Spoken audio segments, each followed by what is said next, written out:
ಮದ್ವೆಗೆ ಮುಂಚೆ ರಾಧಿಕಾ ಜೊತೆ ಯಶ್ ಸುತ್ತಾಟ, ಜನರ ಮಾತು ಕೇಳಿ ರೋಸಿ ಹೋಗಿದ್ರಂತೆ ಅಮ್ಮ ಪುಷ್ಪ. ಹೌದು, ಯಶ್ ಅವರ ತಾಯಿ ಪುಷ್ಪ ಅರುಣ್ ಕುಮಾರ್ ಅವರು ಯಶ್ ಮತ್ತು ರಾಧಿಕಾ ಪಂಡಿತ್ ಅವರ ಪ್ರೀತಿಯ ದಿನಗಳ ಬಗ್ಗೆ ಮಾತನಾಡಿದ್ದಾರೆ.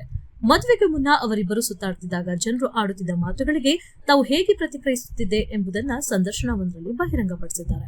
ಸ್ಯಾಂಡಲ್ವುಡ್ನ ಕ್ಯೂಟ್ ಜೋಡಿಗಳಲ್ಲಿ ಒಂದು ಯಶ್ ಮತ್ತು ರಾಧಿಕಾ ಪಂಡಿತ್ ಒಟ್ಟಿಗೆ ಬಣ್ಣದ ಲೋಕದ ಜರ್ನಿಯನ್ನ ಆರಂಭಿಸಿ ಹಲವು ವರ್ಷಗಳಿಂದ ಪ್ರೀತಿಸಿ ಆನಂತರ 2016ರ ಆಗಸ್ಟ್ನಲ್ಲಿ ಎಂಗೇಜ್ಮೆಂಟ್ ಮಾಡಿಕೊಂಡಿತ್ತು ಈ ಜೋಡಿ.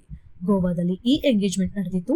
ಆನಂತರ ಬೆಂಗಳೂರಿನಲ್ಲಿ ಅದೇ ವರ್ಷ ಡಿಸೆಂಬರ್ 9ರಂದು ಅದ್ದೂರಿಯಾಗಿ ವಿವಾಹ ಸಮಾರಂಭವೂ ನಡೆದಿತ್ತು. ಇವರ ದಾಂಪತ್ಯಕ್ಕೆ 10 ವರ್ಷ ಆಗುತ್ತಾ ಬಂದಿದೆ. ಈ ನಡುವೆಯೇ ಯಶ್ ಅವರ ಟಾಕ್ಸಿಕ್ ಚಿತ್ರದ ಹವಾ ಜೋರಾಗಿಯೇ ಸದ್ದು ಮಾಡ್ತಿದೆ. ಅದರಲ್ಲಿಯೂ ಚಿತ್ರದ ತಬಾಹಿ ಹಾಡು ರಿಲೀಸ್ ಆಗಿದೆ. ಟಾಕ್ಸಿಕ್ ಟೀಸರ್ ಹಾಗೂ ತಬಾಹಿ ಹಾಡಿನಲ್ಲಿರುವ ಬೋಲ್ಡ್ ದೃಶ್ಯಗಳ ಬಗ್ಗೆ ವ್ಯಾಪಕ ಚರ್ಚೆಯಾಗ್ತಾ ಇದೆ. ಇದೀಗ ಸುಮನ್ ಟಿವಿ ಎಂಟರ್ಟೈನ್ಮೆಂಟ್ಗೆ ನೀಡಿರುವ ಸಂದರ್ಶನದಲ್ಲಿ ಯಶ್ ಅವರ ಅಮ್ಮ ಪುಷ್ಪ ಅರುಣ್ ಕುಮಾರ್ ಅವರು ಯಶ್ ಮತ್ತು ರಾಧಿಕಾ ಲವ್ ಸ್ಟೋರಿ ಕುರಿತು ಮಾತನಾಡಿದ್ದಾರೆ. ಪ್ರೀತಿ, ಮದುವೆ ವಿಷಯದಲ್ಲಿ ನಾವು ಯಶ್ಗೆ ಯಾವುದೇ ನಿರ್ಬಂಧ ವಿಧಿಸಲಿಲ್ಲ. ಅವನು ಅದನ್ನೆಲ್ಲ ಕೇಳೋನು ಅಲ್ಲ.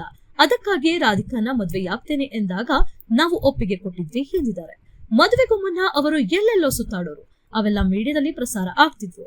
ಆಗ ಹಲವಾರು ಮಂದಿ ಏನಮ್ಮ ಯಶ್ ಅವಳ ಜೊತೆ ಅಲ್ಲಿ ಹೋದ್ನಂತೆ, ಇಲ್ಲಿ ಹೋದ್ನಂತೆ ಅಂತೆಲ್ಲ ಬಂದು ಹೇಳೋರು ಎಂದು ಅಂದಿನ ಘಟನೆಗಳನ್ನ ನೆನಪಿಸಿಕೊಂಡಿದ್ದಾರೆ ಪುಷ್ಪ ಅವರು.